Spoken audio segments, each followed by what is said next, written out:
Saro, sa walong barangay kan Banbangan kang Bombon ang Pagaw. Na ang pinakasadit, pinakaharayo as hindi ko konsideral bilang coastal barangay. Bago makapuan sa proseso ng pagtiklad, may inapod muna kita ning pagtukpas. Ang pagtukpas, iyo ang proseso kang pagharvest kang nipa na gagamiton sa pagtiklad. Si Tatay Juanito Balmaceda-Celes, residente kang Pagaw, saro sa samoy napotan, ning huli ta saro sa trabaho niya ang pagtukbas. Perang taon mo na po tayo ginigibang pagtukbas? Siguro mga 40 years na. Ang pagtukbas, pagkuang nipa sa kanipaan para gibuon ng tiklad. Saan po nakukuha ang nipa na produkto na ginigibo nindo? Diyan po sa kanipaan. Diyan isa. Paano po tayo ang proseso kang pagtukbas? Pagtukbas, may dahon na nipa, pinuputol. Tapos, sinasagasa. Pagkasagasa, binubugkos. Pagkabugkos, yan na, tinitiklad na. Piraman pong oras ang proseso kang pagtukbas? Sa sarong bugkos, mga sarong oras siguro. Paano po ang pagkuha kang nawi? Ang nawi, dyan man lang yung kinukuha sa nipa.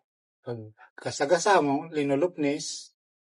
Tapos, nanawi, piglulubnag. Iyon yan ang pantahi. Gurano man po ang sarong bugkos kang nipa? Ay pag nagpatandan ako nga dyan, kimanaiting, ang anom na bugkos, 500 ang bayad sa kuya. Pagkatapos kang proseso kang pagtiklad, babakalon kang mga paratiklad ang mga nagunong nipa.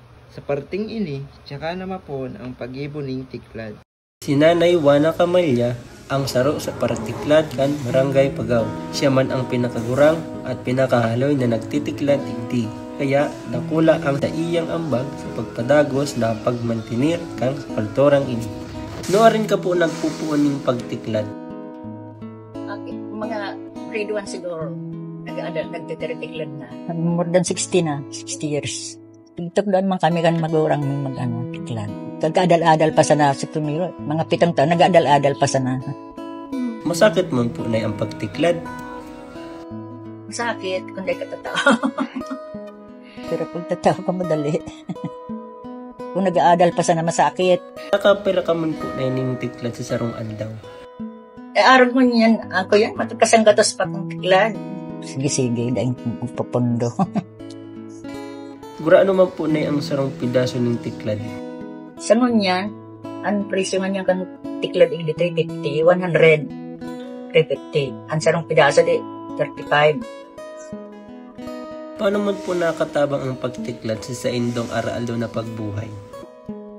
Ay, ang pagtiklad, tabang sa moya yan na maray. Diyan lang may pigko ang pagpaaradal ka ng aki, para gastos sa araal daw. Katabang nga niya, pag pinabakan mo may panggastos ka na. Pero, kaipuhan, higos, saka, tiyaga. Sabi mo po baganay, subago po kang pagkaaki mo, yun na yan ang sa imong inigibo. Dahil ka na po naghahanap ng ibang trabaho. Dahil nata, araw ka niyong, tapos ka sa elementary, ano man makukuha mong trabaho, mapasildo. Mga magpakatabang, masakit man. Yun na nga na yan, tama, hindi sa man ibang hanap buhay. Para pagtiklad talaga ni Pa.